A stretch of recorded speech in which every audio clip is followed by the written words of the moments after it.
Dan oleh karena itu Pak Ustadz dan juga kawan-kawan saya yang non-Kristen, perlu untuk Anda ketahui bahwa esensi dari tindakan berpuasa yang diperintahkan oleh Alkitab dan yang diyakini di dalam agama Kristen itu bukan tentang tidak makan, bukan tentang tidak minum, tetapi tentang merendahkan diri di hadapan Tuhan.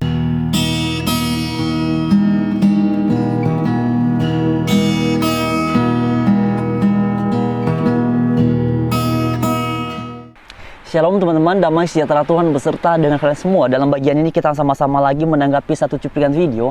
Dan bagi teman-teman yang belum menonton video sebelum ini, saya perlu memberitahukan kembali, saya ada di salah satu daerah di Indonesia Timur dan saya membuat video ini di tepi pantai sebab kalau saya membuatnya di dalam rumah itu sinyalnya kurang bagus. Jadi bila nanti teman-teman mendengar suara agak bising, kiranya teman-teman berkenan untuk memakluminya. Baik, dalam bagian ini kita sama-sama menanggapi satu cuplikan video dan seperti biasa, sebelum kita berkomentar lebih lanjut, mari kita dengarkan dan nantinya akan kita tanggapi sama-sama. Yang pintar tentang kristologi, maka dia akan menyerang balik. Dan kalau perlu, si misionaris tadi masuk Islam. Gitu. Cara selang baliknya bisa gunakan Bible. Karena orang misionaris kan, dia nggak percaya Al-Quran. Balas dengan Bible. Tinggal balik tangan aja. Ya kan? Bukan berpuasa yang kukehendaki, ialah supaya engkau membuka belenggu-belenggu kelaliman dan melepaskan tali-tali kuk, supaya engkau memerdekakan orang yang teraniaya dan mematahkan setiap kuk. Nah, jadi di Bible diajarkan untuk berpuasa. Sekarang buka Imamat 23-29.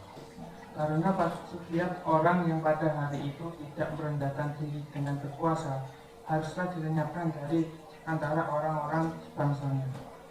Karena pada hari itu orang-orang yang tidak mau berpuasa kan gitu, maka wajib dilenyapkan, harus dilenyapkan, artinya wajib dihukum. Jadi hukuman buat orang yang tidak berpuasa adalah hukuman mati. Jelas sudah, Imamat 23-29. Bible itu sangat keras. Bagi siapa saja yang tidak berpuasa maka wajib dihukum mati. Sementara Islam, orang yang tidak berpuasa tidak sampailah dihukum mati. Jadi lebih keras mana? Lebih keras Bible. Nah teman-teman sekalian, itulah cuplikan videonya. Jadi menurut beliau ini adalah salah satu argumentasi yang perlu mereka kembangkan ketika berdialog ataupun berhadapan dengan para misionaris. Bahkan dikatakan tadi kalau perlu misionarisnya ini masuk ataupun memeluk agama Islam. Jadi sebenarnya poin yang sedang ditekankan oleh beliau ini adalah di dalam Alkitab itu ada perintah untuk melakukan tindakan berpuasa, tetapi mengapa orang-orang Kristen itu tidak ada yang melakukan tindakan berpuasa. Nah sekarang teman-teman, karena dalam bagian ini beliau menggunakan beberapa bagian Alkitab, mari kita memulainya dari kitab Imamat pasal 23 ayatnya yang ke-29. Begini firman Tuhan, karena setiap orang yang pada hari itu tidak merendahkan diri dengan berpuasa haruslah dilenyapkan dari antara orang-orang sebangsanya. Jadi teman-teman sekalian, dan khususnya kepada Pak Ustadz yang juga membuat konten ini, yang memberikan sebuah pengajaran terkait dengan bagaimana harus berargumentasi dengan para misionaris Kristen.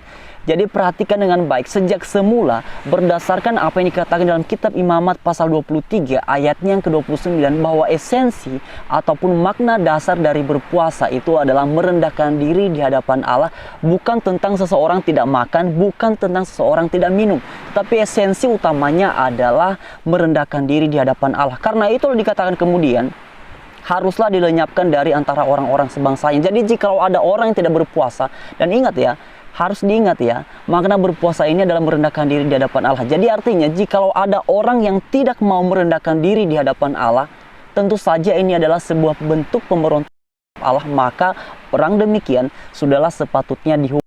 Karena itulah dikatakan haruslah dilenyapkan dari antara orang-orang sebangsanya. Nah kemudian teman-teman, tadi beliau juga menggunakan kitab Yesaya pasal 58, hanya saja tadi yang dibaca oleh beliau adalah ayatnya ke-6 ya, tidak membaca ayat ke-5 dan juga ayatnya ke-7. Mari kita melihat bagian ini secara keseluruhan. Justru sebenarnya dengan beliau menggunakan ayat ini justru istilah lainnya itu senjata akan Tuhan. Mari kita lihat ya. Yesaya pasal 58 ayat 5 sampai ayatnya yang ke-7. Begini firman Tuhan, sungguh-sungguh inikah berpuasa yang kukehendaki dan mengadakan hari merendahkan diri, jika engkau menundukkan kepala seperti gelagah dan membentangkan kain karung dan abu sebagai lapik tidur, Sungguh-sungguh itukah yang kau sebutkan berpuasa, mengadakan hari yang berkenan pada Tuhan? Kemudian ayat selanjutnya, bukan, berpuasa yang ku kehendaki ialah supaya engkau membuka belenggu-belenggu kelaliman dan melepaskan tali-tali kuk, supaya engkau memerdekakan orang yang teraniaya dan mematahkan setiap kuk. Kemudian ayat yang ketujuh, supaya engkau memecah-mecah rotimu bagi orang yang lapar dan membawa ke rumahmu orang miskin yang tak punya rumah, dan apabila engkau melihat orang telanjang, supaya engkau memberi dia pakaian dan tidak menyembunyikan diri terhadap saudaramu sendiri. Jadi sebenarnya dalam bagian ini, tadi kan beliau mengatakan, oh berdasarkan ayat-ayat ini maka sangat jelas adalah perintah berpuasa di dalam Bible yang sekarang merupakan kitab suci orang Kristen. Jadi perhatikan ya Pak Ustadz, justru di dalam bagian ini Yesaya pasal 58 ayatnya yang kelima sampai ayat yang ketujuh, yang ditekankan oleh Tuhan adalah bukan tentang berpuasa yang mana seseorang tidak makan, yang mana seseorang melakukan peraturan keagamaan, tetapi ia tidak melakukan perbuatan kasih, ia tidak melakukan perbuatan baik terhadap sesamanya sebagai bentuk menundukkan diri, sebagai bentuk taat kepada Allah. Oleh karena itulah sebenarnya di dalam keyakinan kami orang Kristen itu berpuasa. Hanya saja tidak seperti dalam keyakinan Anda yang mana tanggalnya ditentukan dari sekian lalu sampai ke tanggal sekian. Bedanya kami di dalam keyakinan kami orang Kristen, berpuasa itu tidak diharuskan, oh kita harus berpuasa pada bulan ini, kita harus berpuasa pada tanggal itu. Setiap orang Kristen di gereja-gereja tertentu juga ada hari puasanya, tetapi mereka tidak perlu untuk publis. Ya, jadi kalau kemudian Anda menggunakan ini sebagai salah satu argumentasi untuk berdialog ataupun bahkan seperti yang Anda sampaikan di bagian awal tadi ingin membawa para misionaris Kristen untuk memeluk agama Islam. Jadi argumentasi Anda bangun itu cocoknya untuk anak sekolah minggu. Masakan Anda bisa berpikir bahwa ini adalah salah satu argumentasi yang bisa dipakai untuk berdialog, berdiskusi dengan para misionaris. Bahkan tujuan akhirnya adalah agar mereka pada akhirnya memeluk agama Islam. Ini argumentasi yang sangat lemah. Sebab apa yang Anda sampaikan ini pun juga di dalam keyakinan kami orang Kristen. Pada umumnya semua orang Kristen tidak ada yang menolak tentang perintah berpuasa. Tidak ada yang menolak perintah berpuasa. Tetapi yang perlu diingat bahwa ingat ya, berpuasa di dalam keyakinan kami orang Kristen bukan tentang seseorang tidak makan dan juga tidak minum. Esensi berpuasa di dalam keyakinan kami orang Kristen berdasarkan pernyataan Alkitab adalah tentang merendahkan diri di hadapan Allah. Jadi Anda harus pahami ini. Makanya di dalam kehidupan kekristenan tidak ditentukan tanggal mana sampai ke tanggal sekian untuk seseorang bisa berpuasa.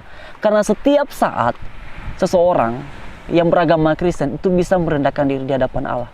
Dan ingat ya, juga perlu diketahui bahwa berpuasa itu hanya salah satu instrumen atau wujud dari merendahkan diri di hadapan Allah. Terlalu banyak cara lain untuk merendahkan diri di hadapan Allah. Melalui kegiatan peribadatan, melalui puji-pujian, itu semua bisa dilakukan. Karena itulah bahkan ketika orang Israel sudah melakukan kegiatan tindakan berpuasa ini, Tuhan pada akhirnya memberikan mereka sebuah kritik seperti yang dicatat di dalam ayatnya ke-6. Bukan, berpuasa yang kukehendaki ialah supaya engkau membuka belenggu-belenggu kelaliman. Jadi di sini sangat jelas Tuhan memberikan kritik kepada bangsa Israel justru. Mereka ini berpuasa, tetapi puasa yang mereka lakukan tidak berkenan kepada Tuhan. Oleh karena itulah, seperti yang dikatakan dalam kitab Imamat pasal 23 ayatnya ke-29, jangan lupakan esensi dari berpuasa. Esensi dari berpuasa umat Kristen adalah merendahkan diri di hadapan Allah. Terima kasih. Pada akhirnya Tuhan Yesus memberkati kita semua. Haleluya. Shalom.